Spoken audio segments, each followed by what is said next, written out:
by mail. Yeah, so El Sayed's winning the vote by mail right now, 50 to 45, and that's not included. So, okay, again, something significant is going to have to change in the pattern Adam just said for Stevens to avoid getting clobbered in Washtenaw County. Because again, we say Ann Arbor's vote by mail comes last. We think, Stevens is going to do better with vote by mail. She is doing better with vote by mail than Election Day. So in a way, that's good news for her. You say maybe she's saving sort of saving her best for last.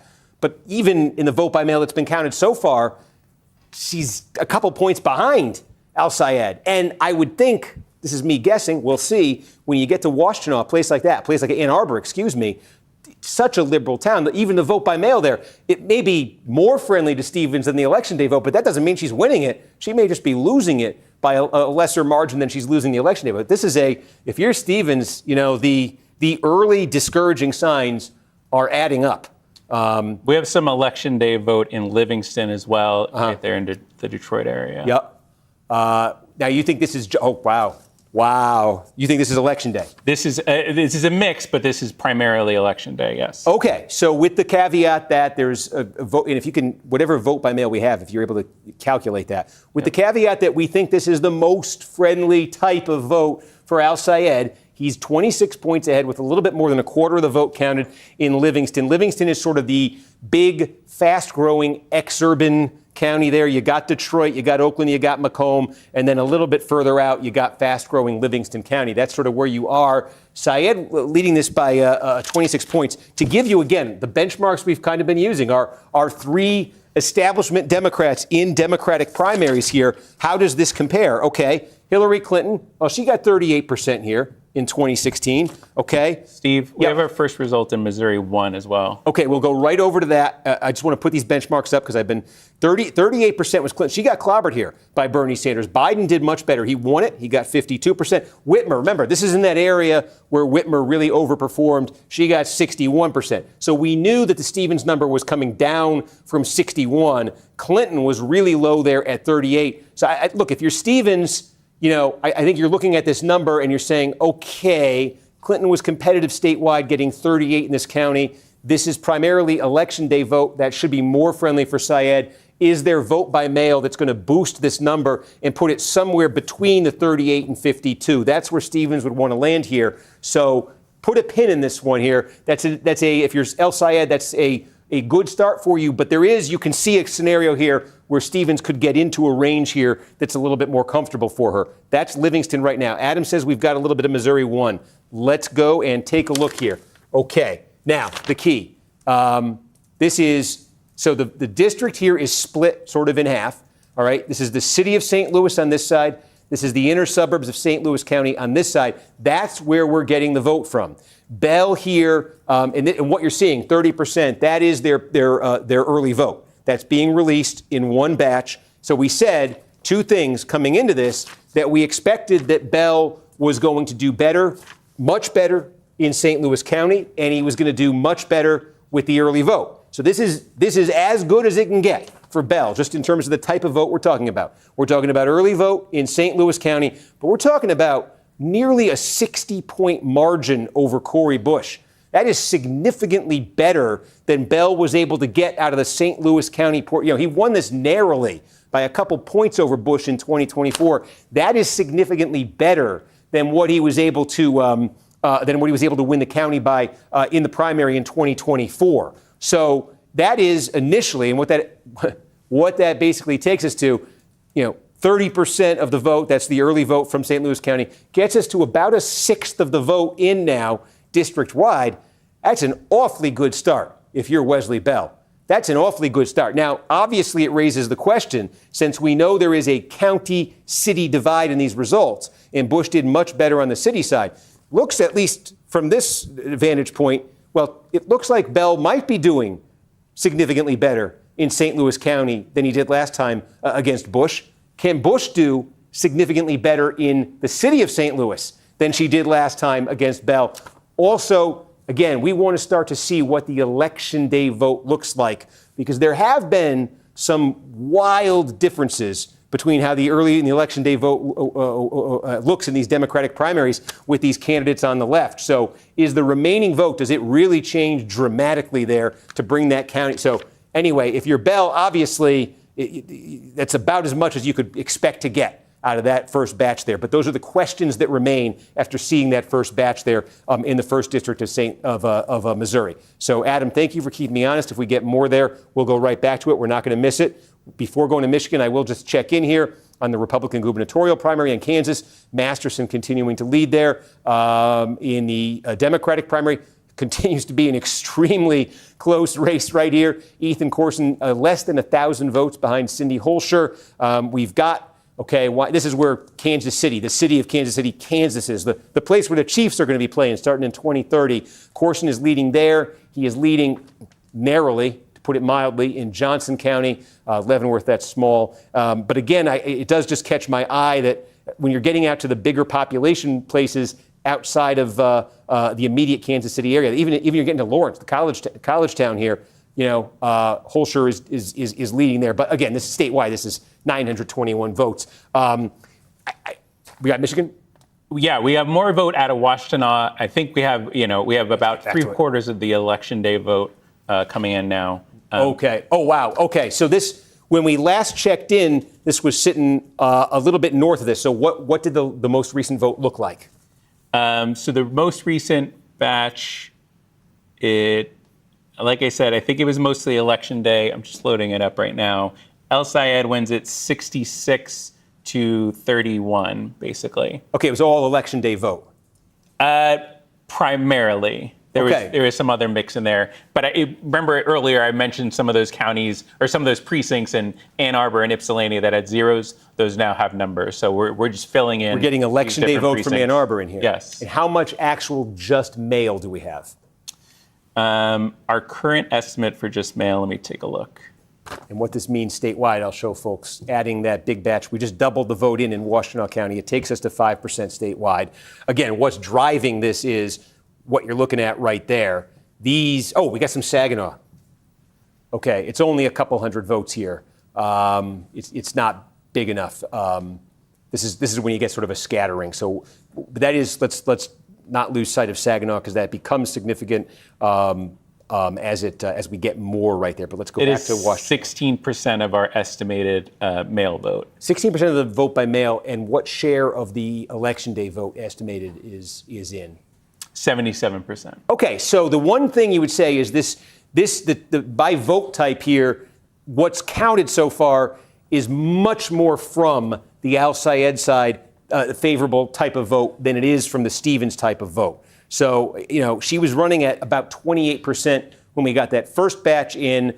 Again, with election day vote, which is not her best, she popped that up to 30. She needs big numbers in vote by mail. Again, we showed you the past establishment candidates in this county have been in the mid-40s. She just got it up to 30.0%.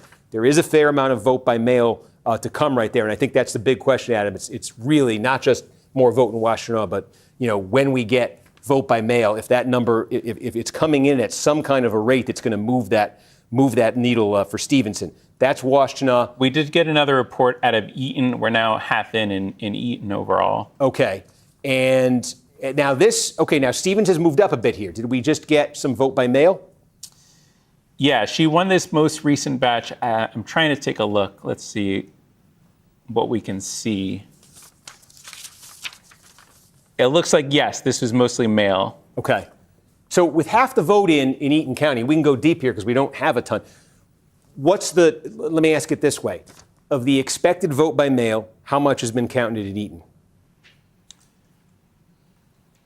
I see this is right now 24%, a quarter. Okay, about a quarter of the expected vote by mail.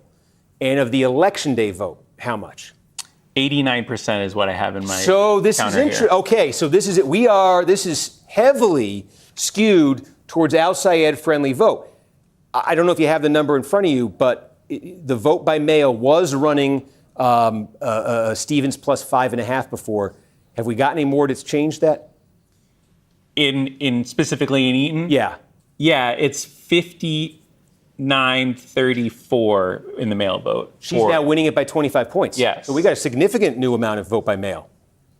I think we just had a few votes before, and now we have more, and it broke heavily in her favor. Okay. Well, now that's very interesting, because now the picture for Stevens is getting a little bit more favorable here in Eaton County. Put those numbers back up on the screen. Remember, Whitmer, this was the outlier area for Whitmer, where she was just performing much better than most Democrats, because it's her home area. But it was 52% in Eaton was the Biden number, and 44% was the Hillary Clinton 2016 number. 41% is Stevens' number here. Yes. We just got some City of Detroit and Wayne, like 4,000 votes just came in. Okay. City of Detroit. Now, Detroit has typically put vote by mail out first.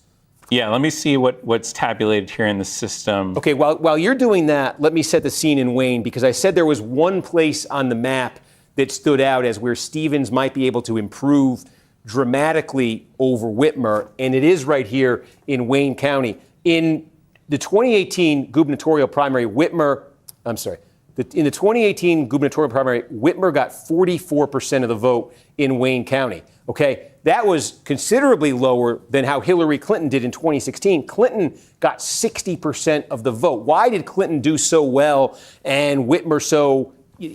Really, she struggled. This was one of her worst counties in the state in 2018. Clinton, if you remember that primary with Sanders, was doing extremely well with black voters. She was beating Sanders 90-10, things like this, among black voters nationwide. This included Wayne County. Wayne County, biggest city by far, Detroit. Detroit is 3/4 black. Hillary Clinton won Detroit overwhelmingly in that 2016 primary. Now, in the 2018 primary, Gretchen Whitmer did not win Detroit. Neither did Abdul Al-Sayed. Sri Tanadar, the third candidate, who also ran to the left, who's now a congressman, who, by the way, we're going to check in on his race in a minute. He's got a serious Democratic primary challenge this year. He actually won. I think it was 38 to 36%.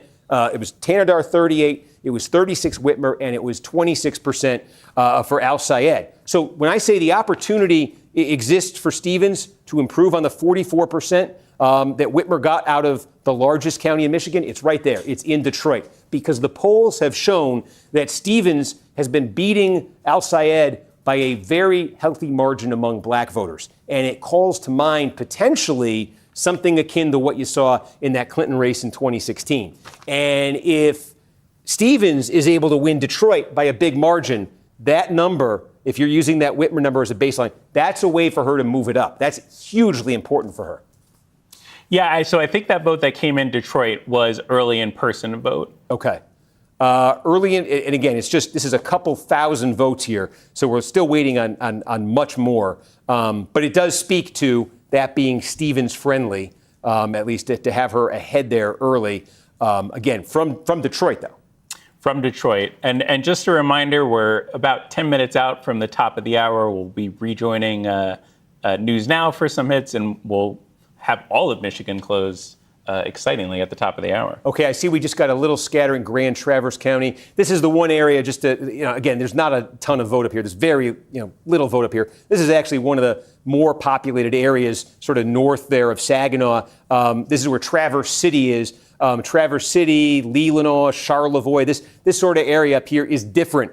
It's demographically different than the rest of the Lower Peninsula. In the Upper Peninsula, this is it's vacation land, it's retirement land, not just for Michiganders, for a lot of folks around the Midwest. They call it the Midwest Coast. There's actually some wineries in Leelanau. There's high incomes here. Okay, so it's a different, we talk about northern Michigan being blue collar, older, white. These areas here tend to be, there's some growth population-wise. There is a lot of older population. It's a lot of retirees. It's retirees with money in a lot of cases. So Grand Traverse County is one of those places. This is just 2%, so hard immediately to discern. I mean, obviously it's a huge number for Al-Sayed, but you see the categories we're trying to make sense of here, and with only 2%. A little bit different around here, so keep that in mind as you watch northern Michigan fill in. We also, I see, had some Cass County. Again, it's just a very small amount out of Cass County. Some more Livingston just came in. You got more Livingston a lot more Livingston just came in. Okay, wow. Tell us what kind of vote we just got there in Livingston. This looks like it's a lot of election day. It looks like, according to my estimates that I have here in our tracker, that should be all of our election day vote. Well, that's interesting. So again, we said this is the outlier area. And how much time do I have till this hit? About 9 minutes. Oh, okay. So again, we said that Livingston is part of this area where Whitmer ran up the score in 2018. So look, she got 61% of the vote here, but we knew Stevens is not going to match that. That's just a product of Whitmer being sort of the local candidate. Okay, the other two, we put this up a minute ago. We'll put it up again. Biden in Livingston County got 52% of the vote. Remember, he won statewide. Clinton only got 38% of the vote statewide. Now, Clinton was able to get away with that. Well, she lost, but it was this close. She was able to almost win statewide, even only getting 38% of the vote in Livingston, because she did so well in Wayne County, which is like the mother lode of votes. She was able to compensate for it. So I say that if that Clinton is a benchmark for Stevens, it would require Stevens to get a Clinton-like number out of Wayne County. I don't know if that's in the offing because there are other parts of Wayne County that are not as demographically friendly to Stevens. We'll talk about that as the night goes on. I think Stevens could perform better potentially than Whitmer did in Wayne County, but that doesn't necessarily mean she's going to reach the Clinton number of 60%. So I don't think 38 is the benchmark, is the low end of this for Stevens, if you're using the Clinton example. I think she wants to be higher, but she is higher right now. She's a point higher, and this is what we've seen now in Eaton and what we're seeing now in Livingston. It's the election day vote. It's the Al Sayed vote that's really kind of overwhelmingly making up this. So is there room here for Stevens to move this number up? Is there room here for her to move it up substantially? In fact, can you tell us what the vote by mail is breaking by here? In Livingston? Yeah. I was just taking a look. We just got Shelby Township in Macomb as well. Okay. But before we get there, let me take a look at Livingston right here. So the vote by mail currently is breaking 40%, 39% for El Sayed and 57% for Stevens. So she's winning it by 18 points. Yeah. And how much vote by mail is left? Like how many votes? Just give me a rough number. Taking a look here, 13,000. 13,000. So if she wins it by 20 points, that's give or take 2,600, 25. I mean, at that pace, she could net 2,500 votes or so. She's down by 2,032 right now. So there's some opportunity there for Stevens to get something to come away from Livingston with something closer to what she wants. Okay, Livingston, Eaton, we've got Grand Rapids, we've got nothing more. Wexford is still at 10. We showed you Grand Traverse. It's almost nothing. Benzie, we got about 8%. Well, 8%. Again, this is closer to, this is still a little bit into that vacation land. The Sleeping Bear Dunes sort of start around here. But again, we're looking to see if Al Sayed is substantially overperforming here, how he did in 2018. We're going to need a little bit more signal there. Saginaw, still only just a scattering of votes there in Saginaw. Saginaw is substantial once we start getting votes. Adam said we got a little bit from Macomb here. And again, I just tell me, was it mail or It was early in person from Shelby Township. It was early, so it was in between. Okay. Most complicated. Yes. Yes, and we also got all of the election day vote in St. Joseph down there at the border. Okay, so what we got all the election day vote here. Yes. And Stevens is okay. So this is interesting. More than half the vote is in.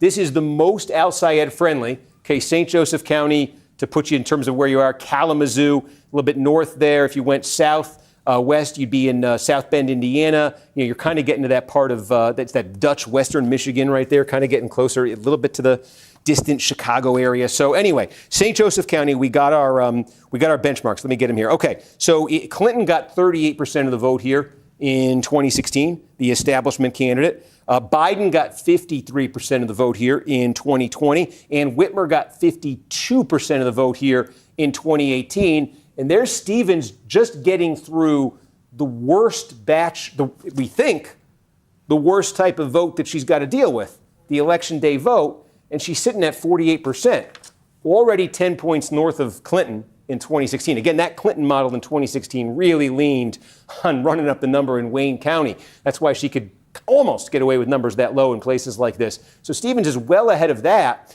She's 4 or 5 points off these other establishment candidates. And the rest of the way now, we're talking about largely a pre-election vote. So that, if you're Stevens, you have a chance there to exceed potentially how those others did.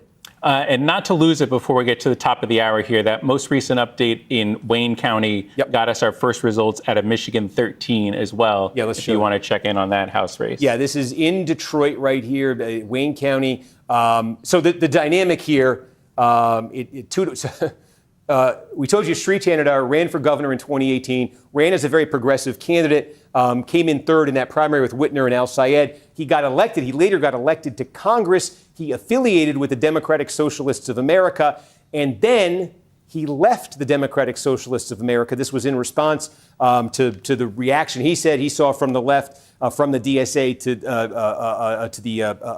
the terrorist attack on Israel in 2023, and he left the DSA. So now the DSA is trying to knock him out and has their own candidate, Donovan McKinney, going against him. So this is ex-DSA against DSA in a deeply Democratic district here. And again, it's just 2,500 votes or so that have come in, but the DSA candidate right there jumps out to the quick advantage. Sri Tanadar was certainly thought coming into tonight to be very vulnerable. I'm going to check if we have, we got more out of,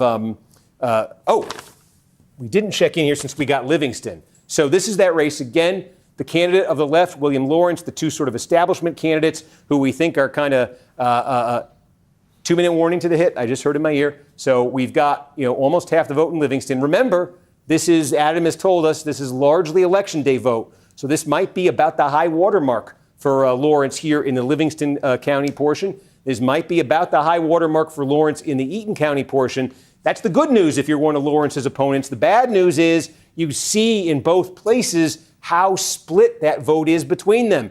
Maasdam, a few points ahead of Brink here, but both very close. Brink, a few points ahead of Maasdam here, but both very close. So even if in the remaining vote that Lawrence share comes down, if that reduced Lawrence share is just sort of a bit more for Maasdam and a bit more for Brink, is anyone really pulling that much closer to him district-wide? And again, remember, what I think the Lawrence folks think is their ace in the hole is still to come here in Ingham County, which is, the biggest, and it's distinct politically from the rest of the counties. And this is also a sliver of Oakland County. It's distinct a little bit here in that it's overwhelmingly Democratic. There's Michigan State University, those sorts of very liberal county, those sorts of things. Zoom out here, statewide Senate race. I know we have an update coming at the top of the hour. This is what it looks like statewide. I know we're throwing a lot at you with this vote in this county and that vote in that county. We think 6% of the vote counted statewide. Al-Sayed is leading that tally. So much of that is coming from a few places on here that we have been showing you, these big counties where we've got returns, and those returns that we're showing you, as Adam has shown us, tend to be from the most Al-Sayed friendly type of vote. That's the context for the 6%. Just about 60 seconds out here, and it looks like in my system we may get a big update from Oakland soon, so if you see it jump, take a look there. Okay, it's important. So folks, I'm going to stop here for a second. This is Oakland. I promise you, if this lights up in the next few seconds, it's the first thing I'm going to click on. Oh, they still tell me it's a minute.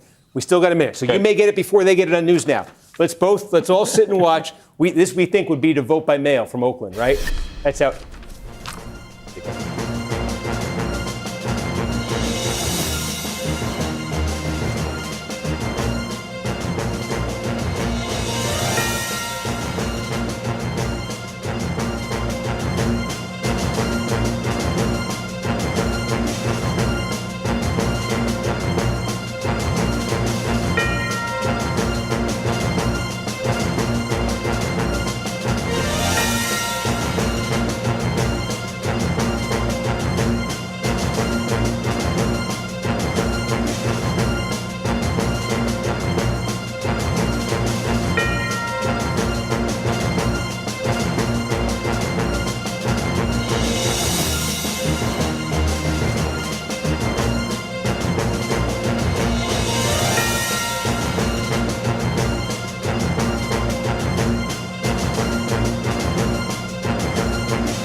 checking in on every single piece of data coming in from Michigan all night long. There he is, Steve Kornacki, posted up at the big board. Steve, give us a sense of how this one's playing out so far.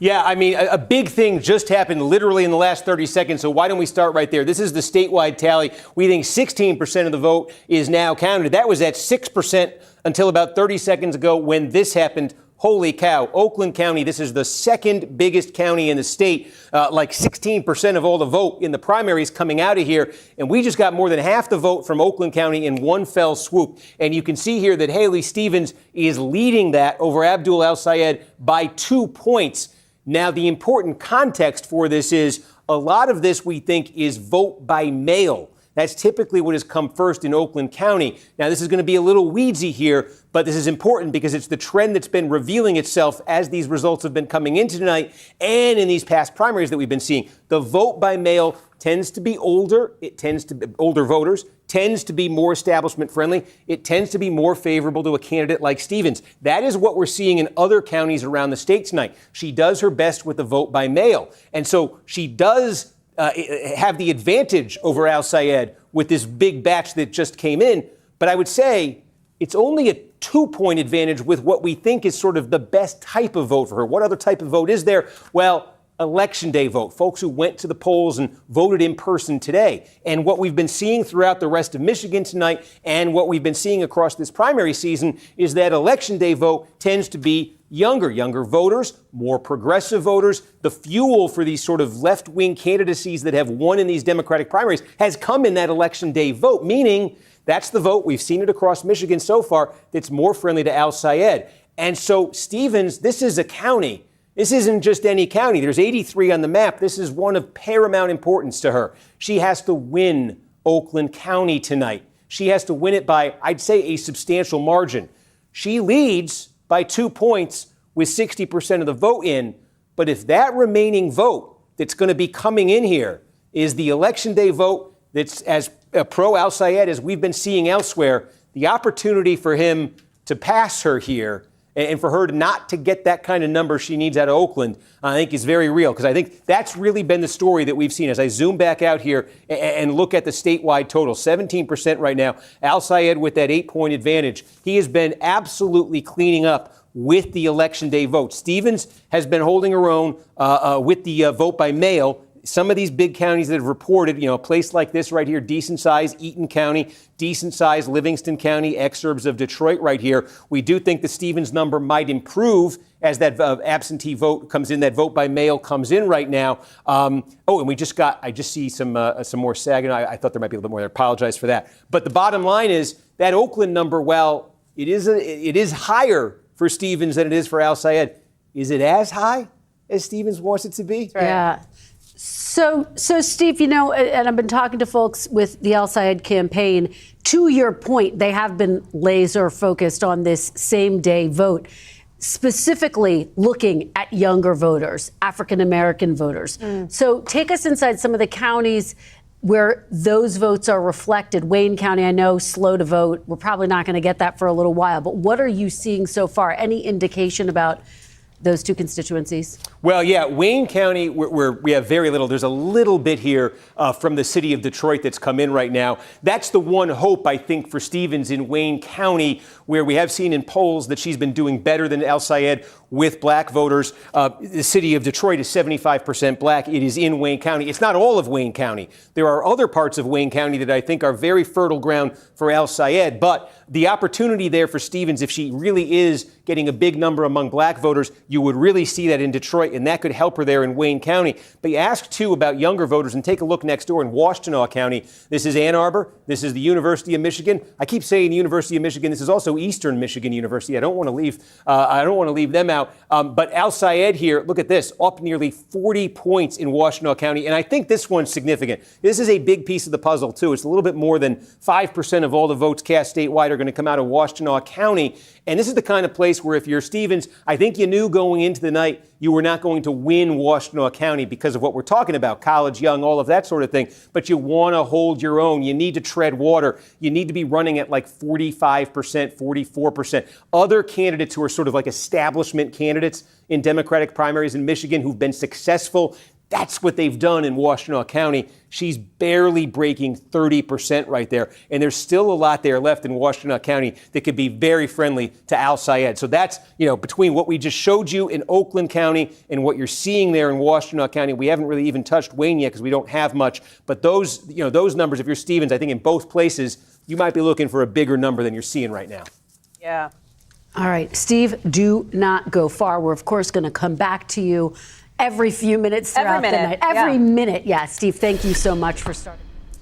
Okay, so there you go. You see how that works? That was great. And I think you saw the moment, right? I mean, look at that. I don't need to repeat it. You just heard it. But this is such a huge, yes. Okay, we're going to do another News Now hit in 5 minutes. This will be about Missouri 1. So we'll check in there in a second. But I just want to see, did we get any more Macomb? We did not. We don't have any more Wayne. Nothing significant, Adam? I see a little bit. We got more out of Washtenaw. We got more out of St. Joseph. We got more out of Eaton. How much more? Complete. So did we just got some vote by mail, I'm guessing, out of Washtenaw? Yeah, let me take a look. Because I see Stevens bumped up half a point or so. Okay. Some more Macomb just came in. Yeah. Okay, The Washtenaw was election day vote. Oh, yeah, it was mail-in election day. Mail, right, and that's Stevens' number ticked up right there. We're over half the vote in Washtenaw. Again, she's trying to get to 45%, I would say, give or take right there. That's the kind of hill she's got to climb. Kent, I think we just got a little bit more. There was at 18% before. We were at Eaton, we got more. So she's made her way to 42% in Eaton County. Stevens has. Livingston County, she's at 39. Again, I think she needs to be getting, into the, mid 40s. Saginaw, we're still at 3. This is small. We got Bay, a little bit in Bay. Again, I'm just looking for more vote than this. But this, this is the kind of thing. It's tiny, but I do think it says a little something. You're, in the upper lower here. You're in northern Michigan, and this is, Whitmer got. The number for Whitmer here was 62%, right? The number for Stevens, 54. These are all counties where I'm looking to see not if El Sayed's winning them, but if he's able to be more competitive than the progressive wing was against Whitmer. See a little bit of it there. We showed you our friends in Wexford County earlier. It's only 16%. Again, these are tiny counties, but if it's a trend across the board. First of all, they add up to a little bit less than 10% of the vote, but also I think that could speak to a broader trend in the electorate. Again, just getting a little bit more here. This is Charlevoix, but again, they're giving us, a precinct or something in these places, so it's not too much to work with. Steve, to give you a little bit more on Oakland, so the things that did come in that most recent update was that mail vote from the countywide voting center that we've been talking about. That broke for Stevens 66-30, and that was about 54,000 votes. And then we have some election day vote. That was about 74,000 votes, and that broke for El Sayed 59-39. I realized my mic was not on. So that, again, you can see Stevens took a big swing there with that absentee, and she's up 2. There is election day vote that's helping El Sayed there. But again, I think Stevens needs to be in the, we can give you we didn't give you the benchmarks. Why don't we give you the benchmarks in Oakland? Right. In fact, it's very, 54% was the Whitmer number. This is in Oakland County. Whitmer 18 got 54% of the vote right here. It was 56% for Joe Biden in 2020, and Hillary Clinton in narrowly losing the state in 2016, 51% of the vote. So they want again, you to think. All of the establishment candidates won Oakland. This is the candidate who lost statewide. These are the two candidates. Whitmer got 52% statewide. Biden got 53% of the vote statewide. So these in those cases were winning numbers. And again, that's where Stevens lands after. Yes, there is some election day vote that's part of that too.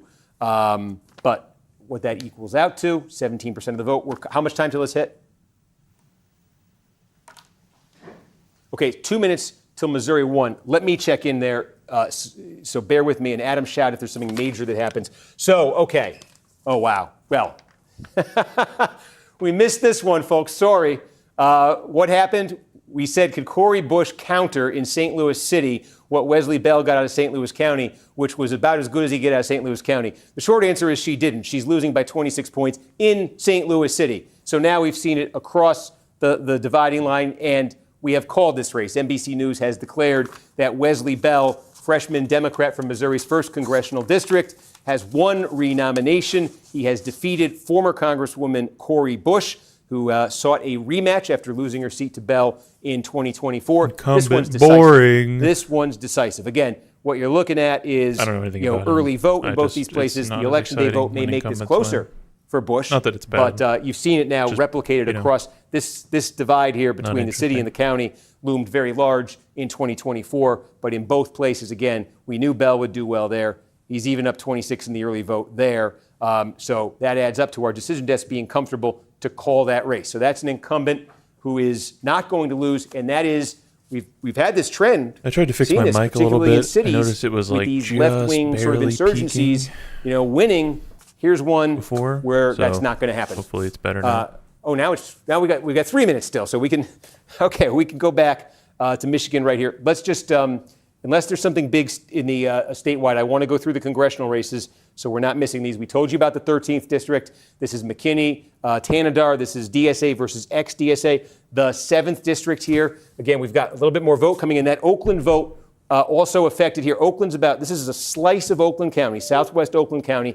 It's in this 7th district. Remember, Tom Barrett, Republican incumbent. Trump won the district by a point. That's the backdrop for this Democratic primary here. And the Oakland portion, even there, by 5 votes. But Lawrence with the lead over Brink. And again, just that split vote between Brink and Maasdam. And so Lawrence, it's narrow, but he's running in first in Oakland. He's running in first in Livingston. We got more, as we said. We've got, we're up getting close to 2/3 of the vote in Eaton County. And Maasdam has moved his way into second place here. It looks like that election day vote may be favoring him a bit, but he's still 11 points behind Lawrence there. So district-wide, I don't know why it does that. District-wide, we got about 1/5 of the vote. Lawrence has a double-digit lead over his nearest competitor, and we keep saying, Ingham. That's where I think the expectation has been Lawrence would do best. So if he can survive the way he is outside of Ingham and then get to Ingham, I think that's certainly what he wants to see. Let's take a look at the 11th district here. We don't have any results yet to talk about. Let's take a look here. It's Missouri's first, excuse me. And I wanted to look at the 10th district here. Can we get let's see if we can get the 10th up. Now, this is, Christina Hines here. She was the best funded candidate. This is the seat here. This is the Macomb County-based district that John James, he's giving this up. He's running for governor on the Republican side. Christina Hines had the most money in this campaign. Tim Greimel was the former mayor of Pontiac. There's a portion of this district that actually bleeds over into Oakland County. That's where his base was, not the base you want to have in a district like this. Eric Chung had been in the Commerce Department. Hines leading there. Again, that's Oakland vote that's come in, too. That's Greimel's.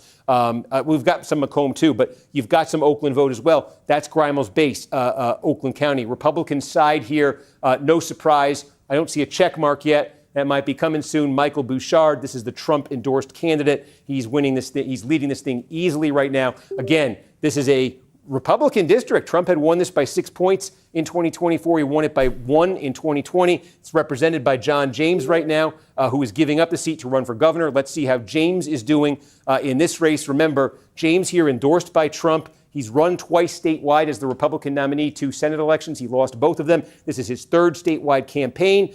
Perry Johnson here, a businessman who has spent a ton of money. If you remember the name nationally, he actually ran for president in 2024, spent some money, didn't get a ton of attention. Now he set his sights on the governorship. He's really going after James hard in this campaign. You can see here, just taking a look at where the vote is coming from. I'm seeing, that's the James shade of red there. A lot of the James effort was focused here. His base is down here, and a lot of his effort was focused in Southeast Michigan. The criticism of him was that his campaign might not be aggressive enough, that he'd been skipping debates, that maybe he'd been a little bit presumptuous about being the nominee after picking up the Trump endorsement. But taking a look here, again, Livingston County, you're seeing consistent numbers here, about half the vote in these places. These are not quite as big in a Republican primary as they are in a Democratic primary, but they're big. They're very big, and you're seeing something consistent there in Southeast Michigan. And to the extent we're getting anything up north here, the only place you're seeing Perry Johnson ahead is by 1 vote.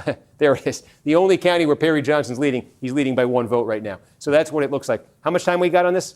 Less than a minute. Less than a minute. Okay. Let's see if I do have a note for you. Yes. Okay.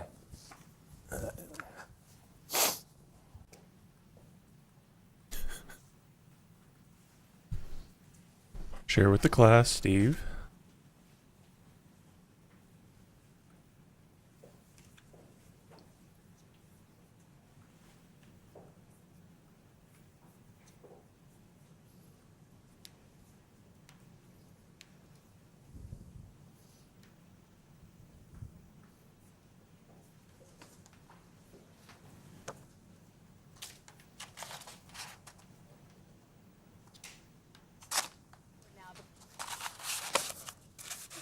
For Wesley Bell in that district as you're watching that one too.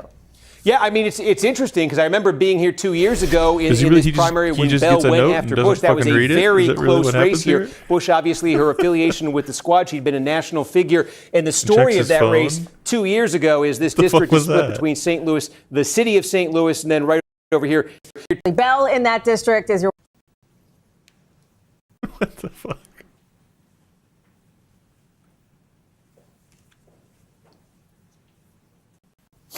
Okay. Steve, I do have a note for you. Okay.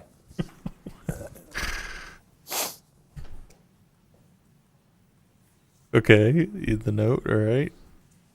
Reading the note. All right, and we go and we click on Missouri. Okay, get the phone out. I'm going down in Missouri.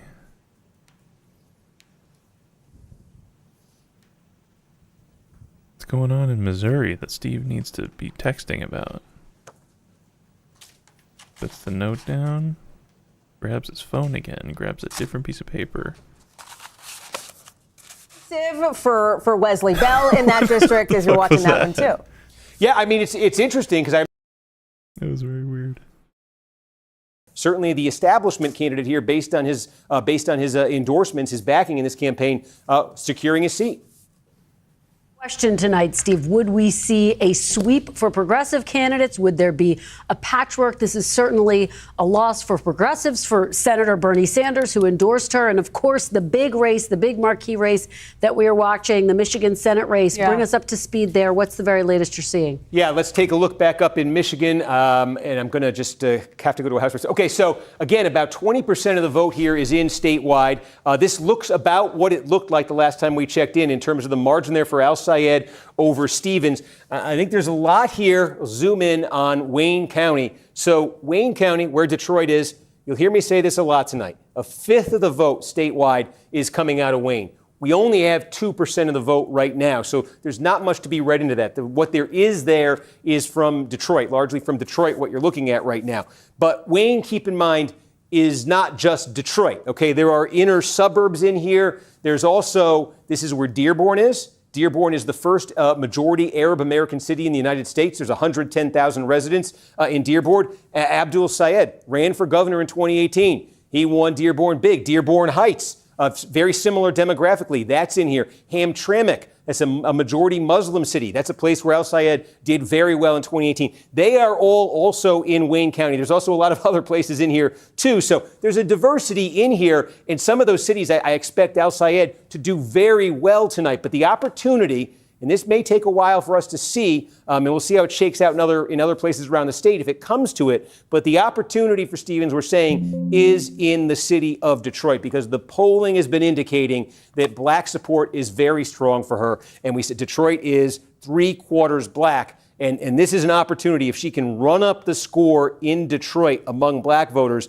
she could get a big number out of there. She could get a big number out of Wayne County. That could carry her a long way. In terms of looking at where black support really can swing, a primary, or at least loom large in a primary, there aren't a ton of counties where there's a very significant black population. Another place we'll look tonight, though, that does have a pretty large black population is Genesee County. This is where the city of Flint is. We don't have any votes coming in right there yet. There is a substantial black population in Saginaw, too. We don't have many votes coming in right there. So from Stevens' standpoint, we'll be looking at those places, but really going to be looking at Detroit as the night progresses because, I do think it's been interesting in some of these counties, the degree to which we're seeing this difference between the election day vote and how overwhelming it's going for Al Sayed and that vote by mail and how strong that's going for Stevens, in a place like this. I'm just checking in because we're slowly getting more and more updates here. what's been happening in this county, this is sort of the suburbs of Lansing here, outside of Lansing. A little bit of Lansing's in here too, but it's largely outside Lansing. This number for Stevens has been ticking up all night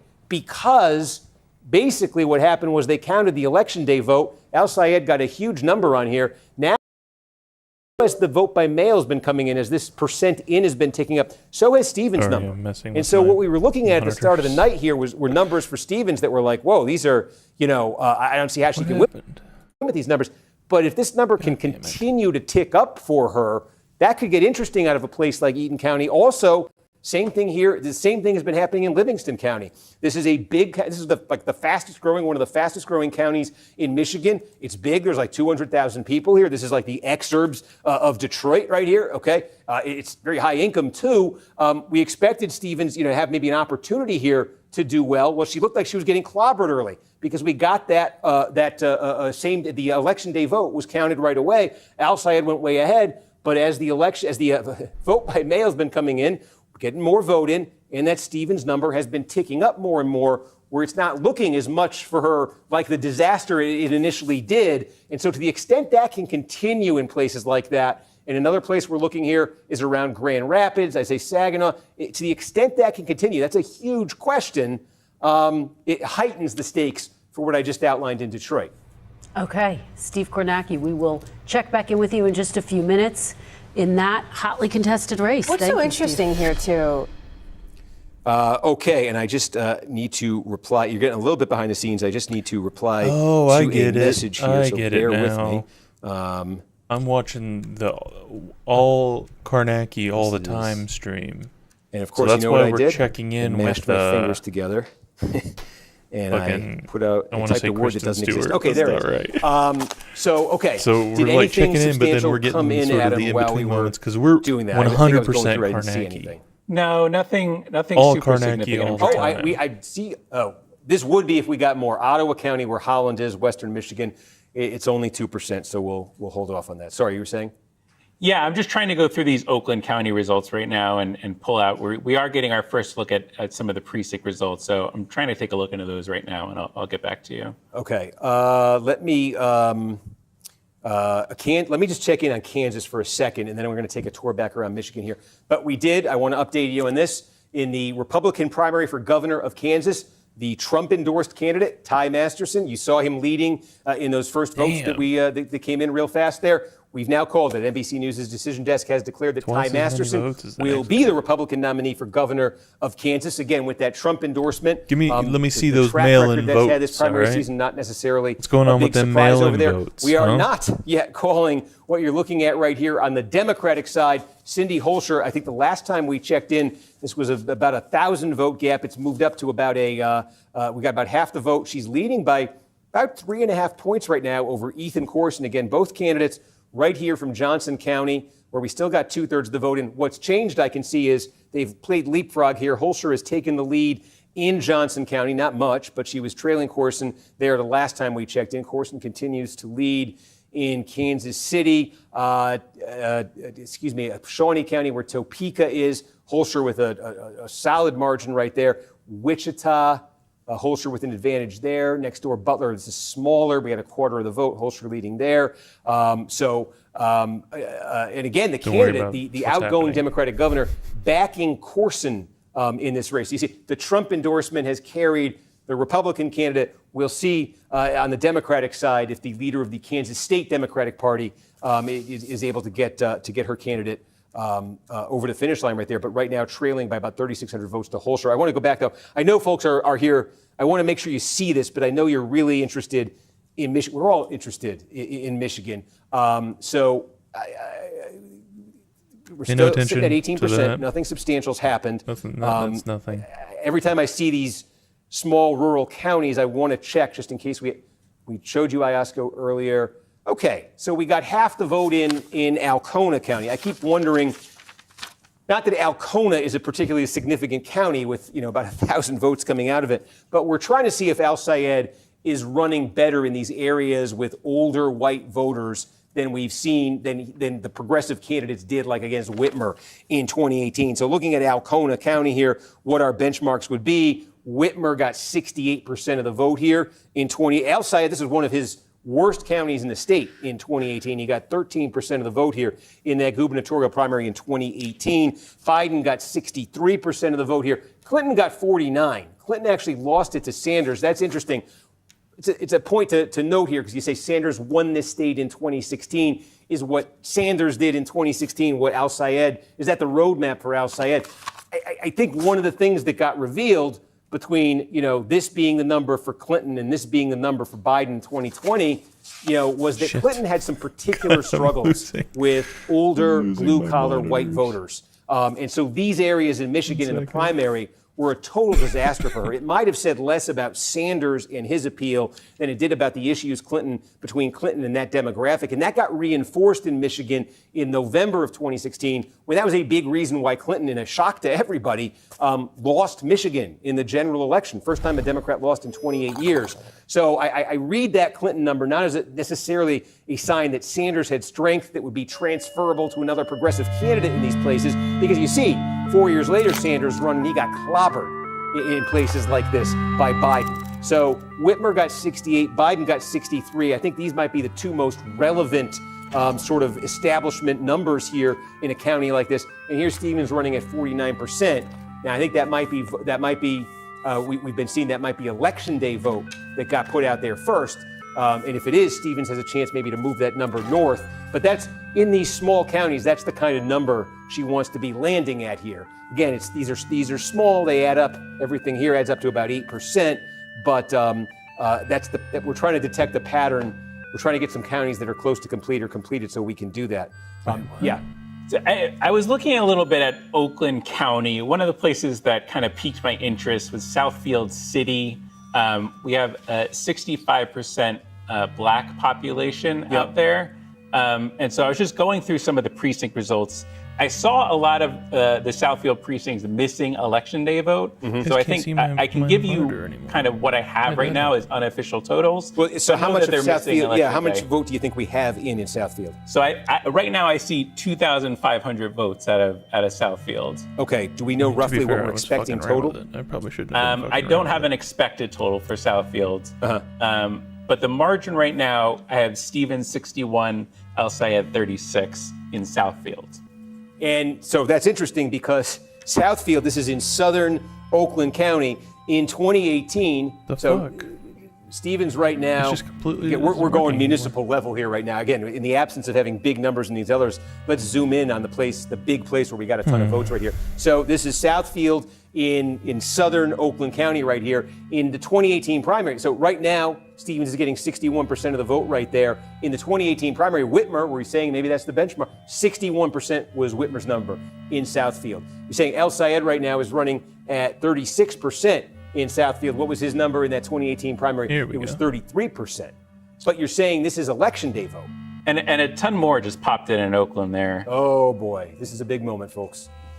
Okay, it didn't move the needle substantially, but it is 10% more. We were at 60% in, now we're at 70% in. What can we tell right away what we got? I don't know municipality-wise, but yes, this new vote broke Stevens 49, El Sayed 48. Is there an indication? Is this a mix?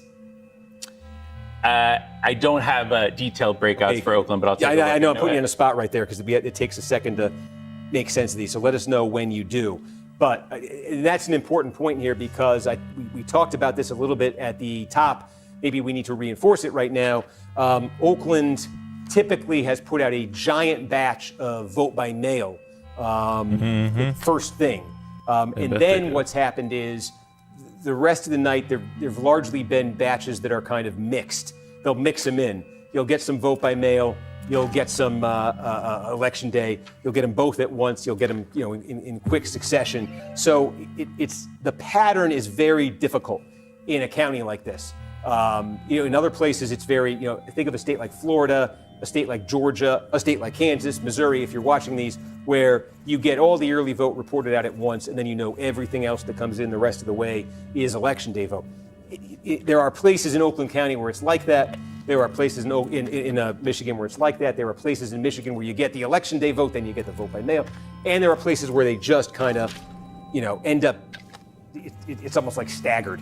And that's, I think, what Oakland is. So that's making this a little confusing, and that's why I'm asking Adam to take a minute there to crunch that. But again, we've set these benchmarks here, and I think if you're Stevens, you want this number to be popping into the, you want to be into the 50s here. Whitmer was able to get this thing into the mid 50s, in Oakland County. Sanders was able to get this thing into the mid 50s. Clinton, right? He had her number here. I should remember this. What was Clinton's number in Oakland County? Clinton was able to get 51%. And again, when I give you those Clinton numbers, remember, they're on the low end almost everywhere in Michigan except Wayne County. She was really able to make up for it in a big way in Wayne County for the reasons, if you were watching that hit I just did for News Now a minute ago. I don't know that they're coming to, okay, what time is that? Okay, about a minute, they're going to come to us in Oakland County. Do we have some? The best I can tell, it was one of those municipalities reporting their mail vote, or one, or maybe probably a few of them based on the vote totals. Okay, but I can't give you more than that. Okay, we got 1 minute right here. We're going to talk about Oakland County. So we're going to go through a little bit of what we just did. I'm going to put this back up on the statewide screen. 22%. So that Oakland batch we just got, I think, has helped move us to. Was there anything else substantial? There was another 11,000 Washtenaw votes. Okay. So Washtenaw, and the Stevens numbers moved up a little bit here. I mean, you've got, this has been a trend here where, we showed you this in Eaton, we showed you this in Livingston. Remember, she started the night, I think, like at 28 and change. Oh, good. Okay. Adam, I got to give you this.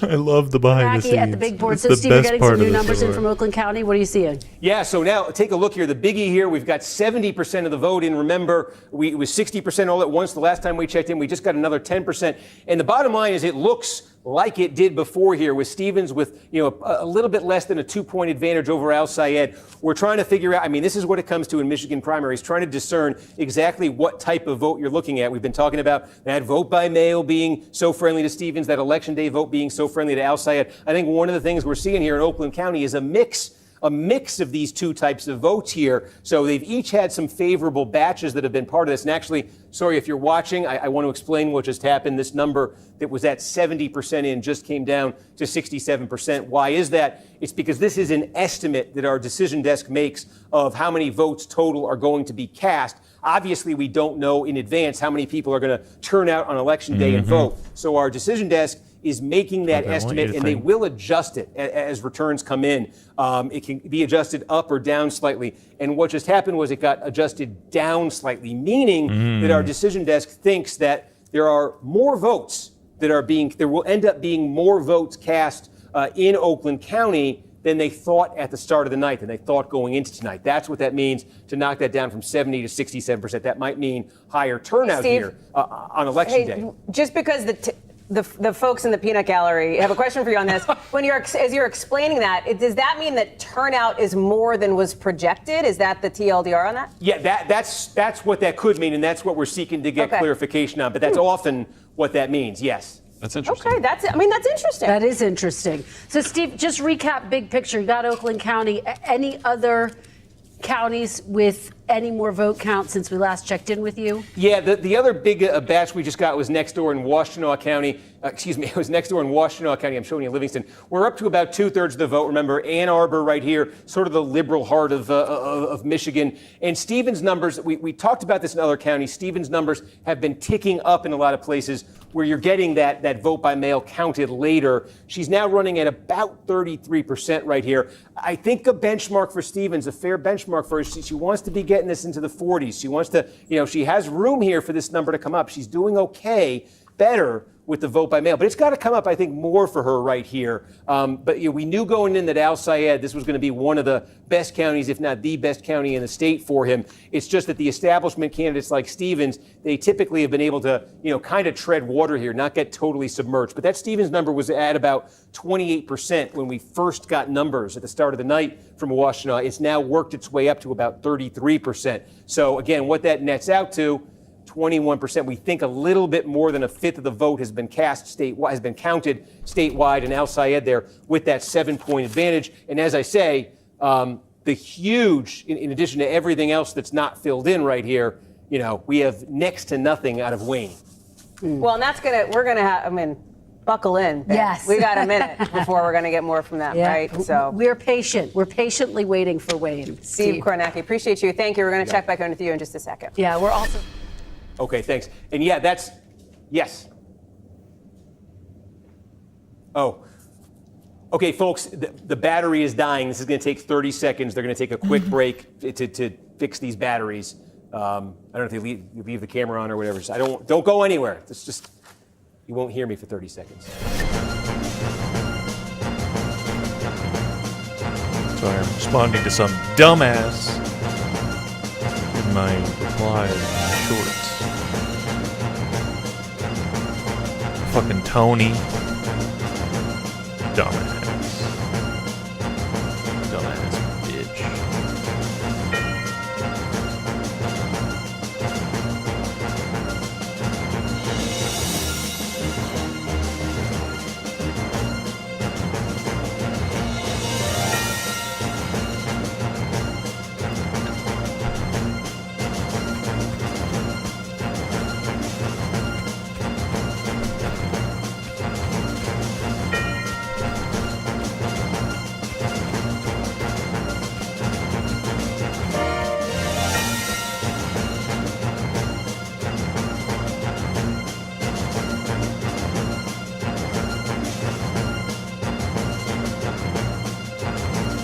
Could've got a better song for the battery break.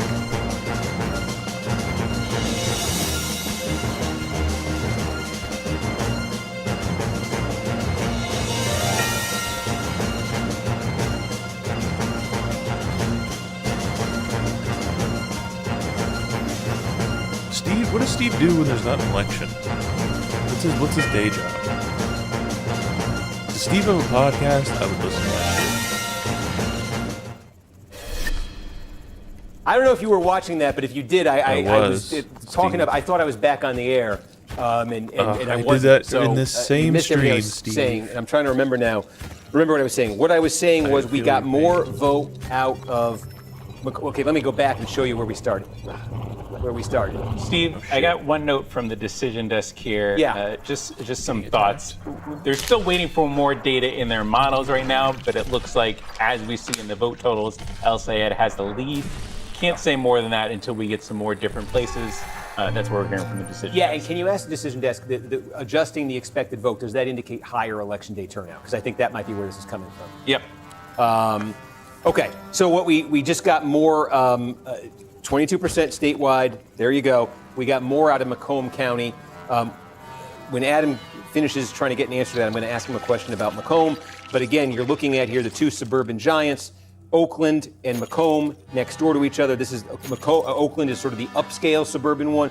Macomb is the blue collar, traditionally, sort of made by the auto industry, big suburban area. Between the two of them, it's like a quarter of the vote statewide. Oakland, the much bigger one. Macomb is probably going to be 8% in this primary. But Adam, if you have a second, I would love to break down what we have out of Adam is his name. in terms of type. Give my boy Adam so let a me take a monitor. look. In Macomb County, At least one portable so, setup monitor. fairly You can do it that broad-based, much. but I see 23% of our election day vote in, Really, you have 6% of our mailed vote in, and 32% of our early vote in. Okay. And how are they breaking? So the early vote is currently breaking 65-34.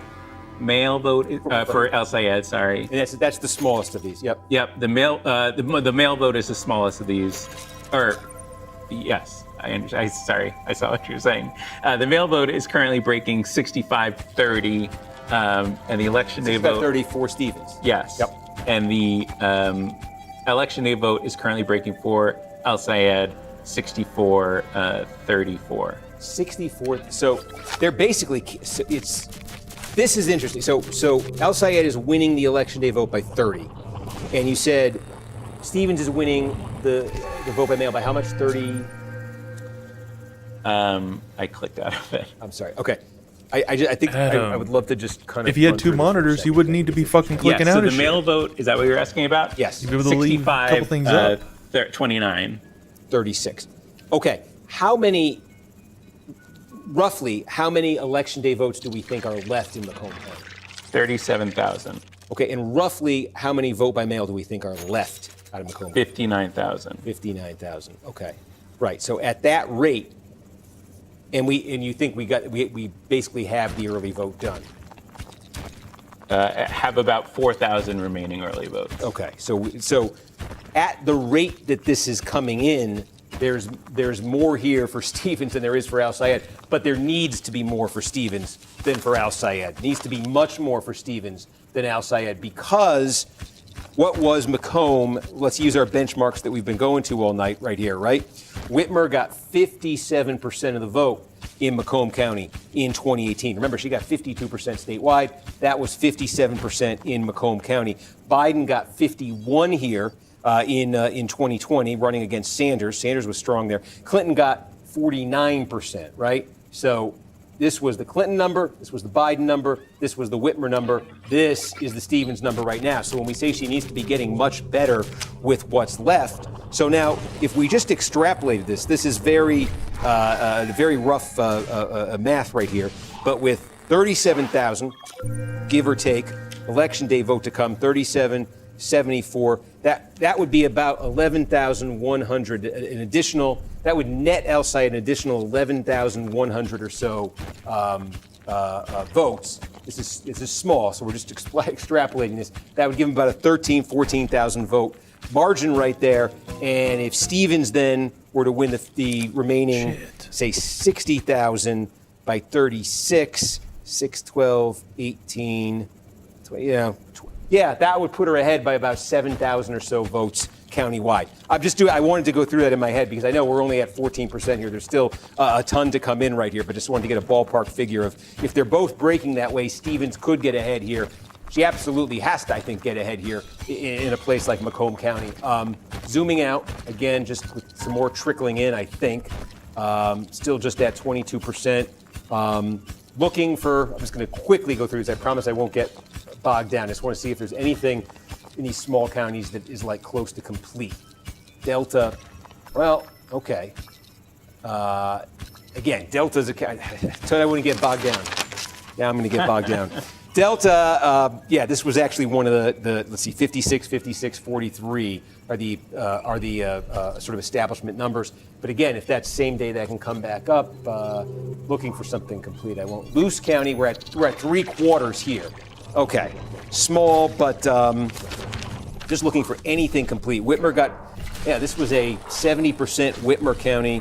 This was a 57% Biden County. 3/4 in, Stevens is running, lower than those numbers. Steve. Yeah. I do have some more messages for you. Yes. On your phone. Oh. I'm also looking for some of the complete counties so as well. We do have a couple, and we can also probably get to those. We have some complete. We have some complete counties. We're up to 85% in 2 counties as of our latest vote results. And did the decision desk tell us if we do believe there is more election day vote higher election day turnout than we thought initially? The expected vote in Oakland County got raised a few minutes ago. Hillary Clinton back there. We don't know. We can't say overall what you're saying about the election day vote. Decision desk is not saying that yet. Yeah, I mean, okay, so full disclosure, we pass notes back and forth. We're sort of comparing notes. Yeah. We're trying to think out loud. So we do have a completed county now. give me the completed county. Luce. We were just there. We were just up there. Okay. So sorry, I lost Luce. 4th time's the charm. Okay.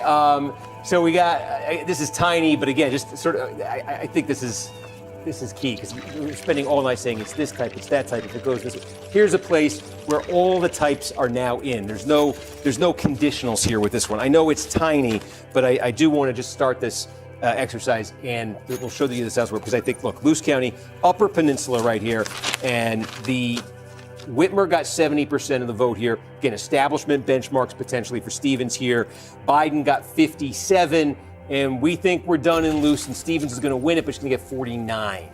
Okay? 70, 57, 49. Meanwhile, Al Sayed lands at 43% right here. When he ran for governor in 2018, what did he get in Luce County? He got 12% of the vote, right? So Luce County is tiny, okay? But like we've been saying, if this is what we're going to be seeing, okay, sort of from this point north, Stevens wins, but not anything like the Whitmer margin from 2018, okay? Whitmer was running up huge, like 2-1 victories in these places. If these counties end up looking much more like this, high single digits, 15, but things like that, then even though this is only, I keep saying, only 8% of the vote lives up here in this northern part of Michigan, but if Stevens is getting like half the margin out of that Whitmer got out of that adds up. Okay, so it could be significant from that standpoint, but I think it could also be a little bit more broadly significant in matching a little bit of what we're seeing in bigger counties where Al Sayed, I think it signals potentially that Al Sayed may have a little bit of strength there. If you're talking rural northern Michigan, you're talking blue-collar white voters. You're talking blue-collar older white voters. And Al Sayed this is all from Luce, but we're seeing little hints of this elsewhere in northern Michigan. That's why I'm sort of leaning on Luce here. So it might be a sign of some broader strength for Al Sayed. And I think that's what we could say if we zoom out statewide here. Or did you say with the only opposite? 22% counted. We see a number of big counties right here where, as I've been telling you, Al Sayed got a running start with that election day vote and got a huge lead. And, in places like Washtenaw, oh, look at this. I mean, he's still, we showed you, Stevens is still just under 33%. She probably wants to be getting into the 40s here. This is a real, even with Stevens ticking up, Al Sayed's, sitting in a good position in a place like Washtenaw County. But we've shown you like Eaton County, where that Stevens number, look, we're up to 84% in Eaton County. The Stevens number is sitting at 45.6%. Let's do our little game again with our benchmarks. Let's check in, because earlier it was a little bit of a different story here. 65% was the Whitmer number. We're in that zone of Michigan where Whitmer overperformed. So that's sort of an outlier number, but I put it up there.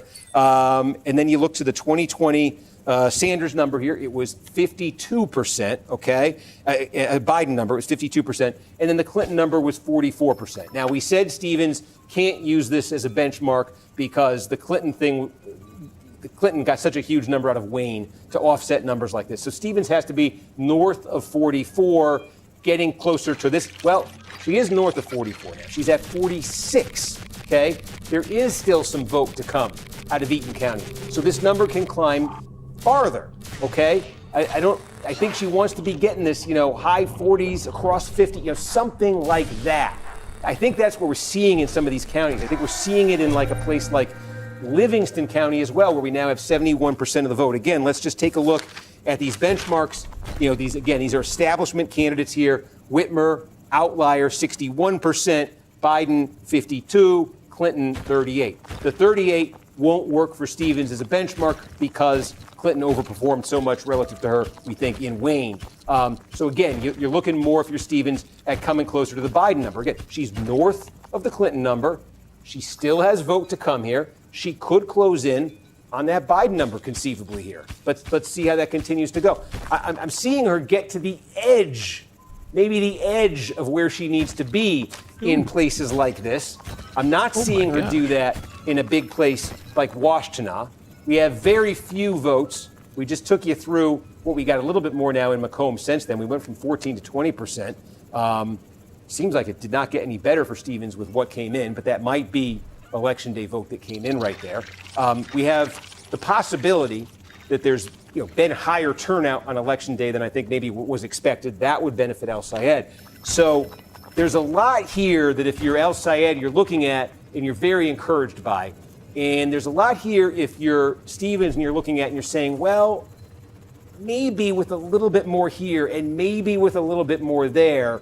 And then I think what it all kind of comes around to is this, Wayne County.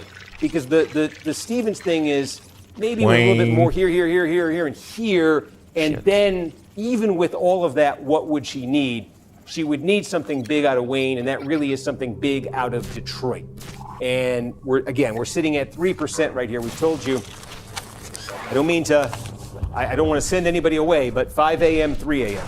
That's when we had Wayne all of it, the last two Democratic primaries. But we're going to find out. I think what's happening right now is we're going to find out as the rest of these fill in, as we start to get more loose counties. They say expect the results loose sometime LUCE, at 5 a.m. where we got all the vote in. That's when we're when going to they have a switch much it clearer while everyone's picture asleep. of whether it really is going to come down to Wayne and whether it really is going to come down to Detroit. Because there are some things here, if you're Stevens, that have gotten better as the night's going on. There's a lot of things here that are encouraging for Al Sayed. Where does Eaton County land? Now we're up to 89% right here, and Stevens is up to 46%. So he continues to tick up. Is it at the level she wants to be at here? How much higher does she want to get it? Livingston County, 71%. We've not heard from Ingham County. That's a pretty big one. It's about 4 or 5% of the vote statewide. It's where the state capital is. That's where I think Al Sayed is expected to have a very big night. Okay, it's a very liberal area. Saginaw, we're still sitting at 4%. If you're Stevens, Genesee County, you're kind of counting on Genesee County. Flint, counting on doing very well with the black vote. Oakland County, we had that number get knocked down to 67. We're still there. Macomb, 20. We've gone through to UP. Do we still have anything in? We have very little in Ottawa. UP. Okay. So, they're going to come to me in 1 minute. We're going to talk about Wayne County. So what I'm going to do in the minute in between is leave this up and take some water. Take that water, Steve. Oh, take it. Look at him.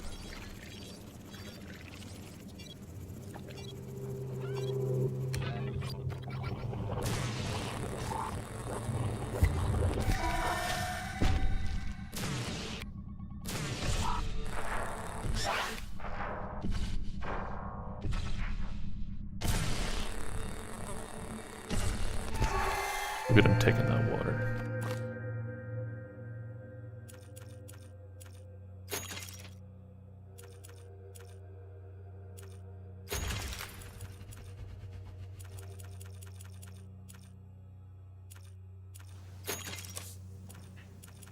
Why does water suck so bad in this game?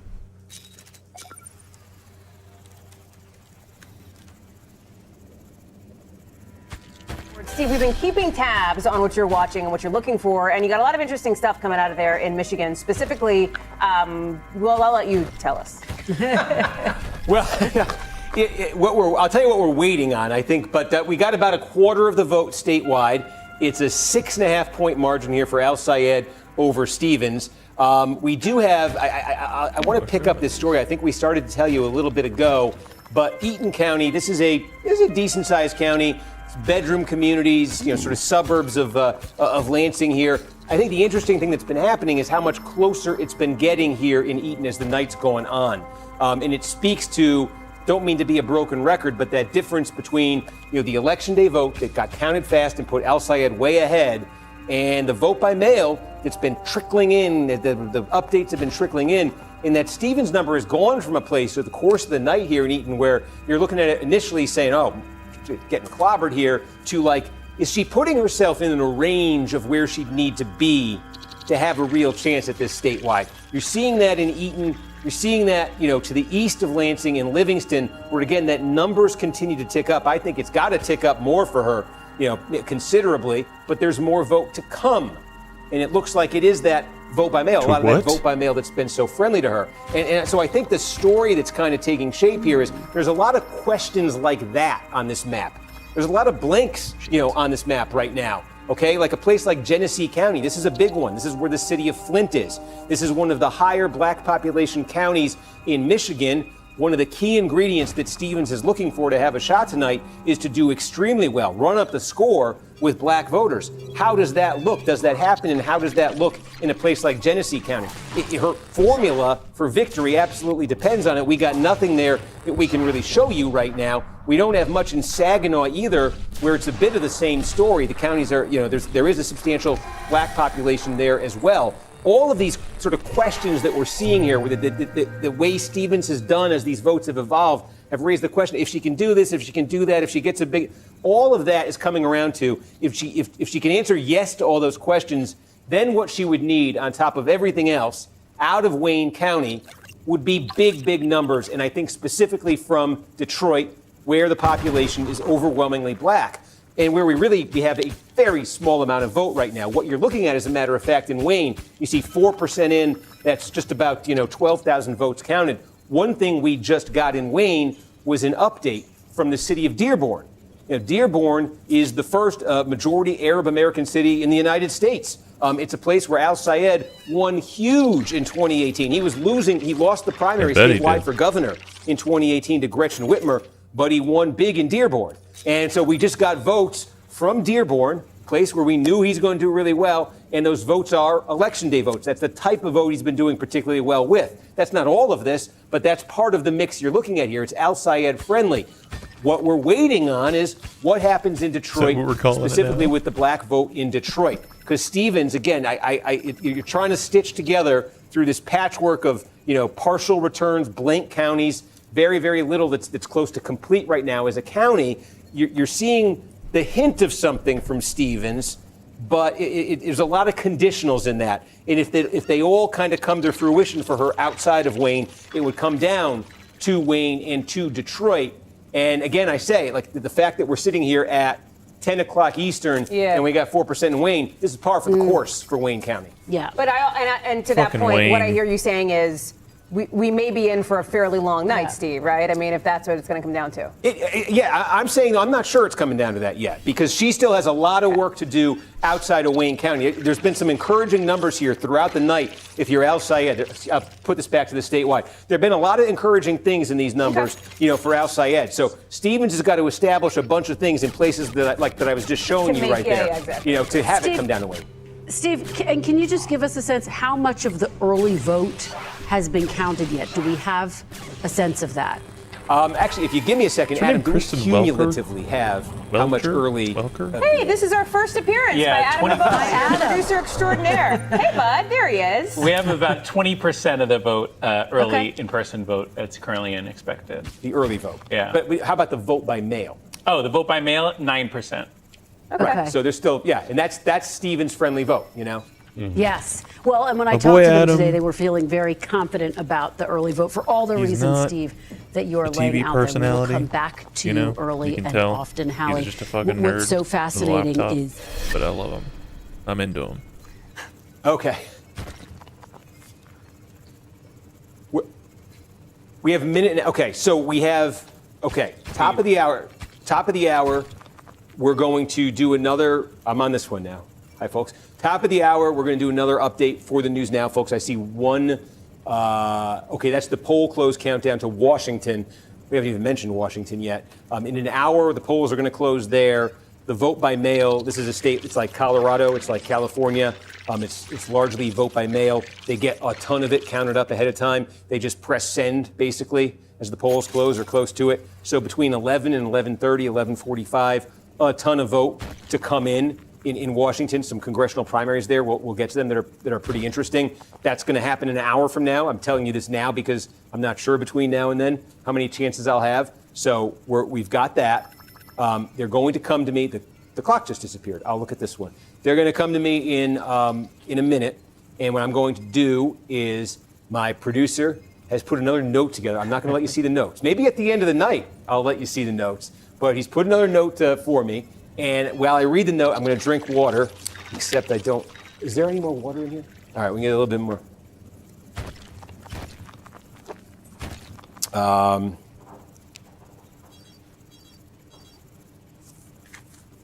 Say again?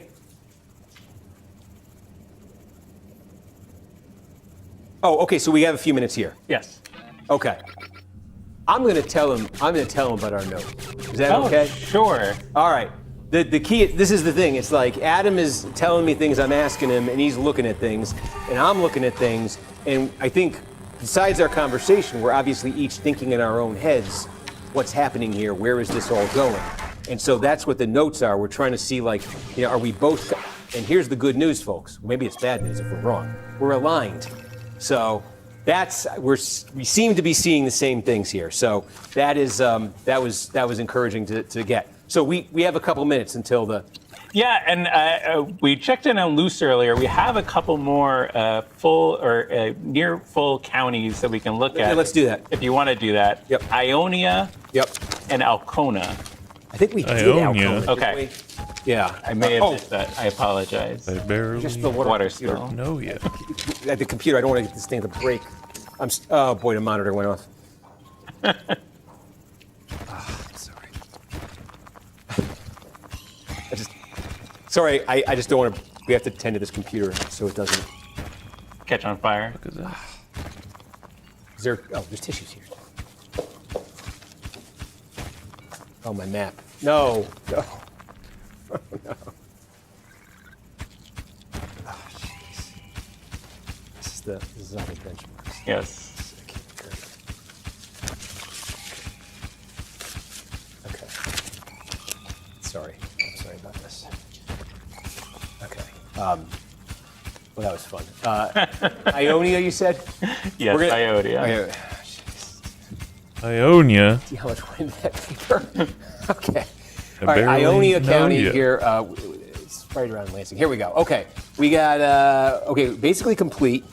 And fortunately, I have my friend, the benchmarks that did not go away. So what do we got in Ionia County for benchmarks? Okay, again, we're using progressive lane, we're using the establishment lane right here. This was 60 for Whitmer. Again, this is that outlier zone for Whitmer where she did so well.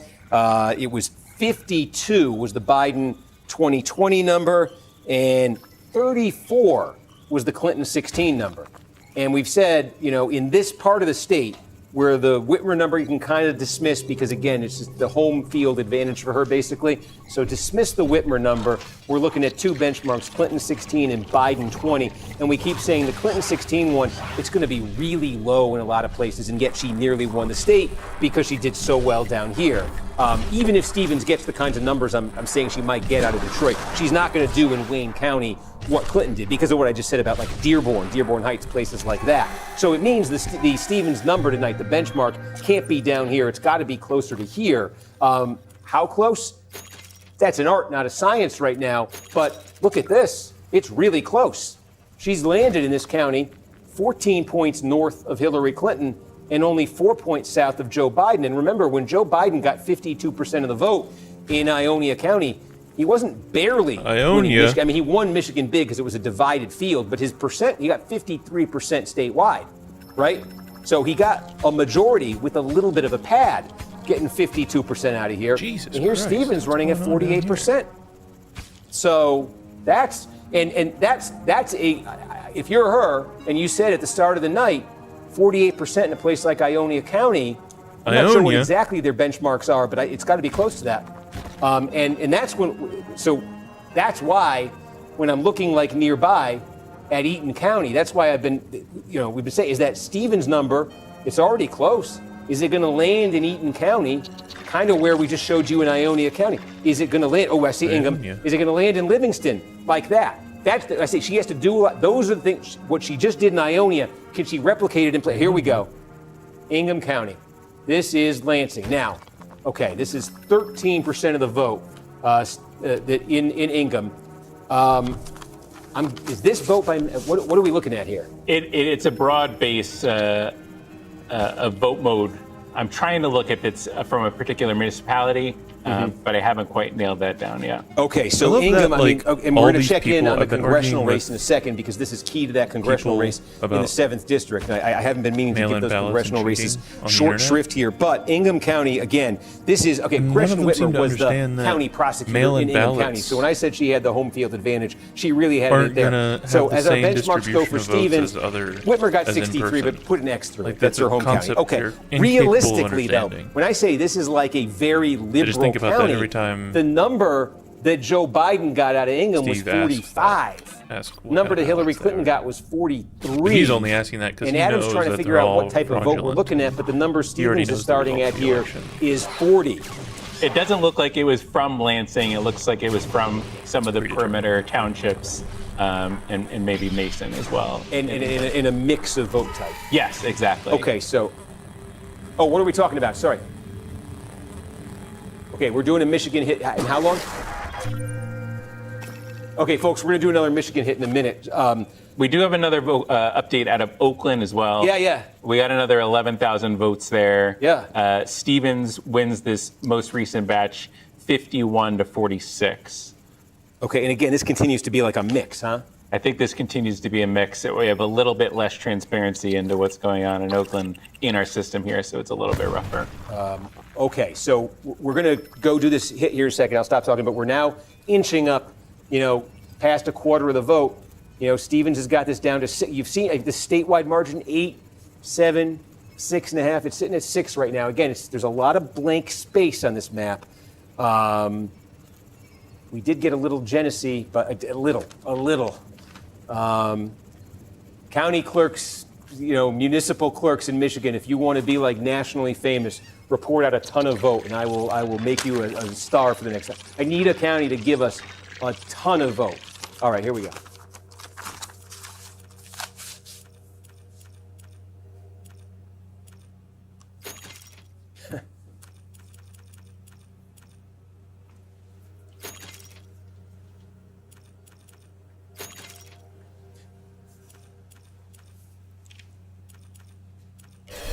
Charcuterie platter, Julie. a little cornacki at the big board. It doesn't My get any God. better. Joined That was joined by you. That's right. I mean, it is. Only 10 o'clock, folks. It's only 10 o'clock. It's late somewhere. Speaking of Kornacki. Oakland County, let's talk about it, because I think we just got some new numbers in from there, pal. Yeah, we did just get a little bit more in Oakland. I can show you. Remember, it was at 67% expected vote in. It's now ticked up to, to 71% here. Stevens continues to lead here, a 2-point margin, a little bit more than 2 points over Al Sayed. Again, this continues to be a mix of different vote types. So it's in terms of the trajectory here in Oakland of, who's on course. Is Stevens on course? Is Al Sayed on course to do better in the remaining quarter or so of the vote? It's a little bit tough to discern. That's what we're sort of trying to figure out right now. But this Stevens margin, remember when we first got that big initial batch, which included a lot of vote by mail. It did also include, and I didn't emphasize this enough at the time, it did include a lot of Election Day vote as well. So it was a little bit more of a mixed bag, and Stevens has maintained that small advantage he had over Al Sayed there as Oakland has continued to come in. Again, just statewide, what this looks like here, an advantage there of now it's just under 6 points. That the margin between Al Sayed and Stevens, too, statewide, has been ticking down a little bit lower. It was 8, it was 7, it was 6.5, it was 6. It's 5.9 right now when you're looking at this. And part of that really is she has been, in a lot of these counties, posting some very big numbers as the full picture has started to come in. A lot of counties gave us Election Day vote right away, and it gave Al Sayed a really running start in this thing. And then what's been coming in much more slowly and in trickles in a lot of cases has been more vote by mail, which again has been overwhelming for Stevens. And so I'll give you an example here. It's a relatively small county here. You're about 40 miles outside Lansing, Ionia County. But Ionia. This is now. I think we updated our expected vote there. Boy, Hardly. wow! I took a big swing and I whiffed. Our decision desk. We thought this was complete. We thought we had 100% vote here, and our decision desk has updated it. So I will pause the thought right there. That's not your fault, Steve. That's not on you. That's not on you. That's okay. Is there anything interesting happening in some of these other smaller rural counties, Steve, that we should be tracking? Yeah, I mean, look, I think it's interesting if you kind of look. I've been drawing the line here, basically saying north of Saginaw, and there's not much here in the way of population centers. But the key in this area, is that the establishment candidate here, you would expect would be getting 60% plus of the vote in these places. Al Sayed, when he ran for governor in that 2018 Democratic primary against Gretchen Whitmer, really had some low numbers in northern Michigan, in the UP. We do have a completed county up here. It's very, very small. But Luce County in the Upper Peninsula, we think all the vote is in. And this is one where, Stevens is going to win it. But this is a good number up here for Al Sayed. Okay, a place he got like 12% of the vote here when he ran for governor in 2018. He lands in the low mid 40s here. This is a place where I think Stevens, again, if she whiffs in Luce County, it's no big deal. It's very, very small. But if, as these other counties, as we start to get completed results in these other counties in northern Michigan, if this is the pattern, underwhelming Stevens victories, much stronger performances for Abdul El-Sayed than he had in 2018, those do start to add up, and they could signal broader kind of demographic strength for El-Sayed that extends outside the region. I say that because when you're talking about small-town northern Michigan and the UP, you are talking about a lot of blue-collar, older, white voters. And if that's a demographic in any way that he's overperformed with, who's to say it doesn't extend outside of this? So again, I don't want to make too much, maybe I already have, out of one county in the UP, but we've seen a number of counties come in. I mean, you could just see it right here. This is the... This is the Al-Sayed shade of blue, right? I've been saying north of Saginaw, and these are a lot of partial results. These are not complete counties, but you are seeing hints in some of these counties that maybe what's happening in Luce County is broader. All right, Steve Kornacki, we'll be checking back with you in a second. Thank you, pal. Appreciate you being there for us, walking us through all of it. Thanks, Steve. Okay, so we went through Ionia, and do we have any other completed counties or newly? I see we're up to 28%. We are getting some more stuff. Do we have anything big that just came in? What do I got? Keweenaw is the closest. Keweenaw, there's like 18 people. We'll give Keweenaw is the one that's closest to all in up there. Okay, but it is okay. Keweenaw, though, this is summer vacation land, right? It's tiny. It's UP. But it is, I mean, just as tiny as it is the same story as Luce. You know, this, instead of being like a 60% Stevens place, Al-Sayed might win Keweenaw. I mean, it's tiny, but okay. What else? We got 4,000 votes out of Ottawa County and another 4,000 votes out of Oakland as well. Oh, okay. Oakland was 4,000 in addition to, okay. Oakland, that last Oakland batch, whatever it was, favored Stevens, huh? Yes. She wins that 54-43. Can you tell me, Oakland, do we have what we think are completed municipalities? That might be the way to tackle this. Yeah, I'll take a look into that. Because that would be our answer to where this is gonna, what direction this is going. If this is going in a direction where that remaining quarter is gonna push the Stevens number north, or is gonna be beneficial to Al-Sayed, or is gonna be a wash, which is a critical question. We got some, Adam said, in Ottawa County. Again, this is western Michigan, right outside Grand Rapids. Holland would be the big community here. This was an area, pardon me, actually where Whitmer didn't do that well in 2018. Al-Sayed actually had some strength out here. Again, one of the reasons there's a lot of young people who have moved into western Michigan. There's a younger population here, and younger is translated into strength for Al-Sayed. Again, a quarter of the vote in Ottawa County, but just to give you a sense of it, using the benchmarks that we have been applying everywhere tonight. If you look at Ottawa County, it was 48%. I said Whitmer got, I have to remember when I selected the pen and when I have it. The pen is selected. Okay. Whitmer got 48 in Ottawa County, right? Remember, she got 52 statewide, so it's one of the places where she didn't get a majority of the vote. Biden got 51 here, and then, Clinton, again, as we saw in so many places, the bottom just fell out for her, 34. So Stevens running at 40, but this is a textbook example of what I've been talking about in other counties, right? 40 in Ottawa is like a disaster for Stevens, if that's where this lands tonight, okay? But what we've seen in these other counties around Lansing and some of these other places that have been filling in is as the vote has come in, there's been a lot of vote by mail that's come in late. It's been very favorable to her. Her numbers continue ticking up.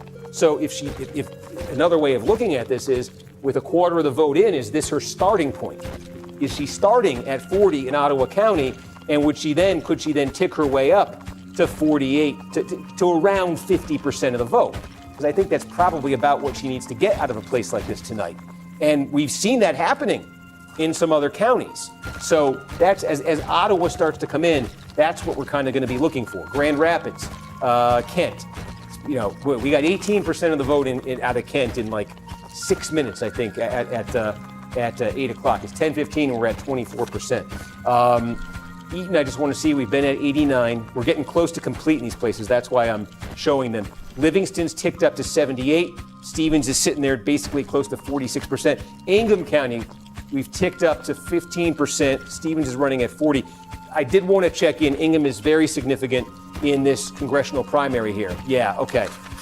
let's take a closer look now, because what's been happening with Stevens, you can see has a spillover effect to this primary. I think it. Did we call it? Yes. Oh, hey folks, we got a call we're going to share with you. Oh. Hang on.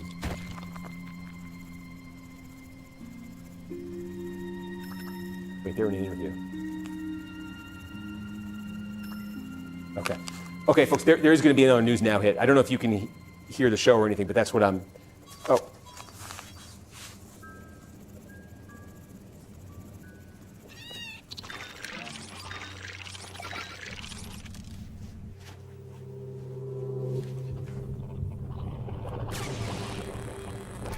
Yep.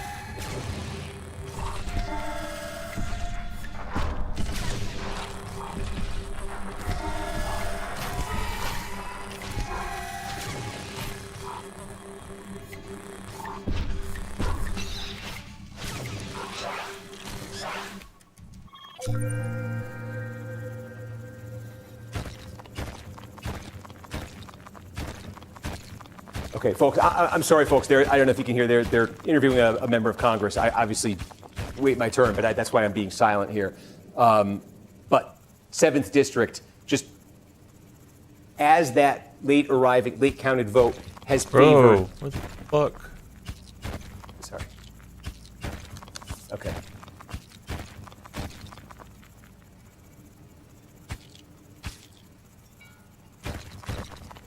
What does this thing mean? Find another one of these?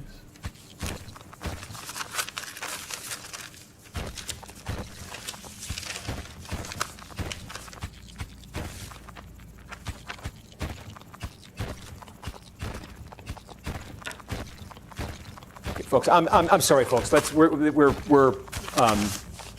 They wanted to talk about the result in the Kansas Democratic primary. We've called Cindy Holscher the winner of the Democratic primary here. So it's going to be Cindy Holscher, the Democrat, against Ty Masterson, the Republican. Again, this is a term-limited Democrat.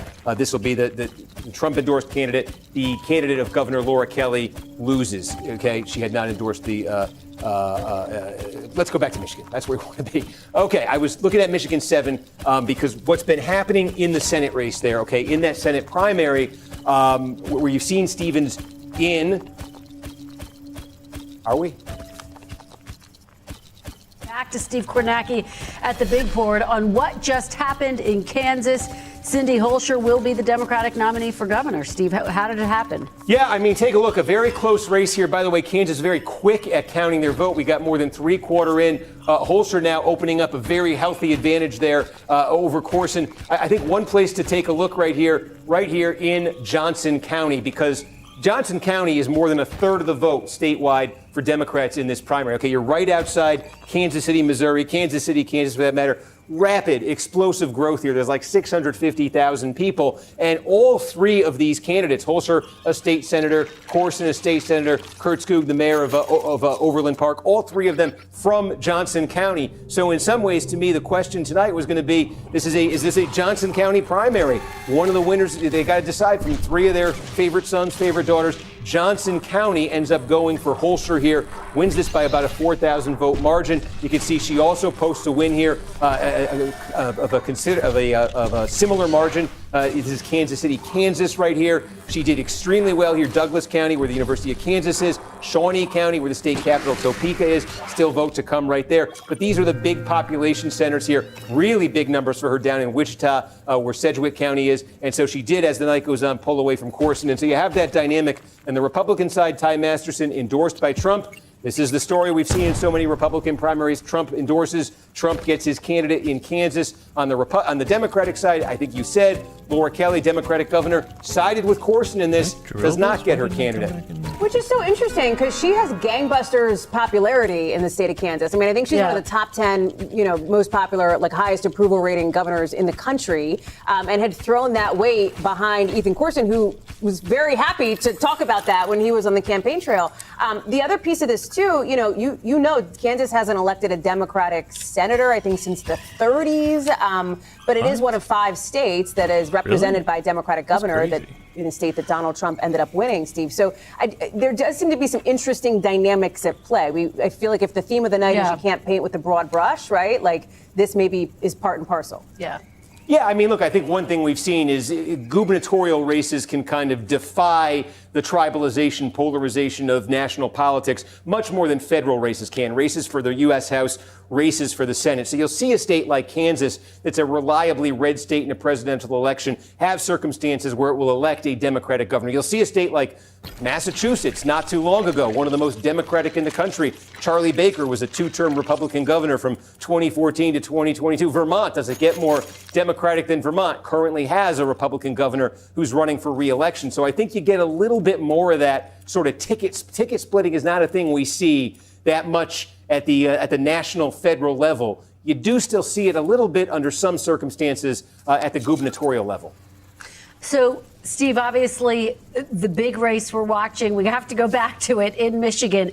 Any update you can give us on the Al Sayed Stevens race? We were just talking about it with Congresswoman Debbie Dingell, who talked about, Steve, the fact that tomorrow, whoever wins, if we have results by tomorrow, hopefully we'll have results by tomorrow, that they're going to have to unify. But what are we seeing so far tonight? Yeah, I mean, I'm going to dive right back in here because in the last couple minutes, the vote here has ticked up. It's coming in slowly. It is coming in. We were at about a quarter of the vote. Now we're getting close to 30%.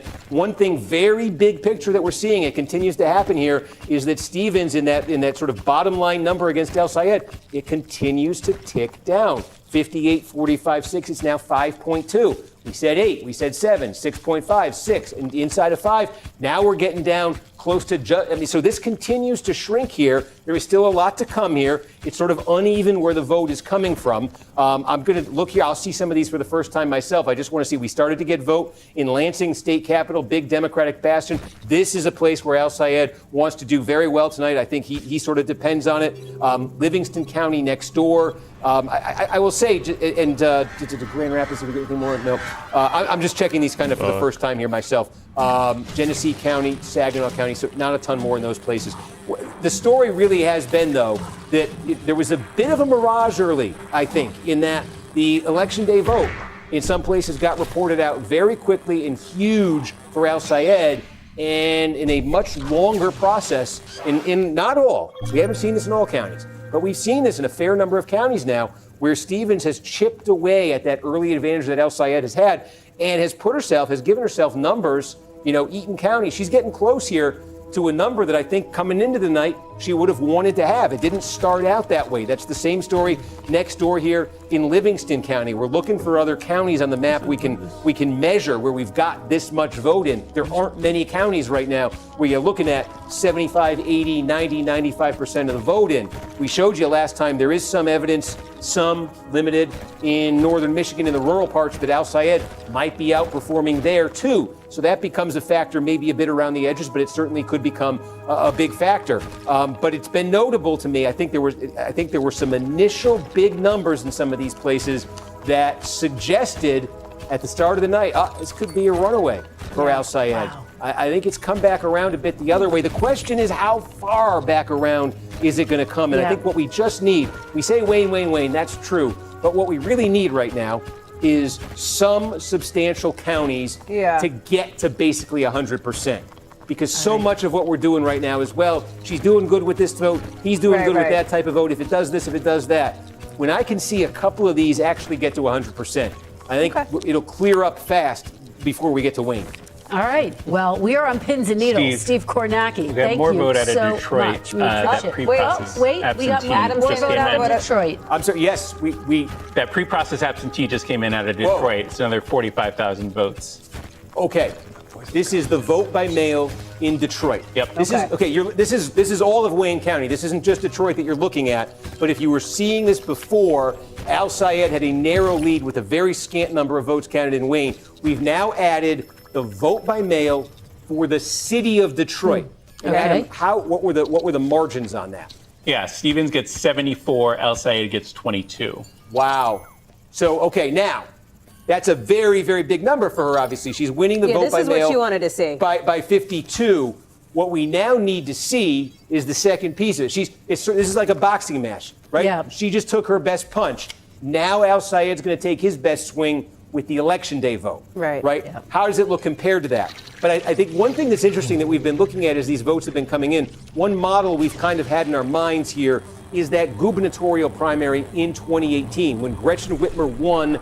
Al Sayed was sort of a distant second, but Whitmer only got 52% statewide in that primary, okay, as the lone establishment candidate against two progressive challengers, Al Sayed and one other. And so we've been using the Whitmer number in a lot of these counties as sort of maybe a rough benchmark of where Stevens wants to be tonight. And the interesting thing is Whitmer really struggled in Wayne County. Okay. She lost Detroit. She actually came in second place. I'm going to bed. El Sayed is going to win. And if he doesn't, it's obviously voter fraud. So that's my take. Good night.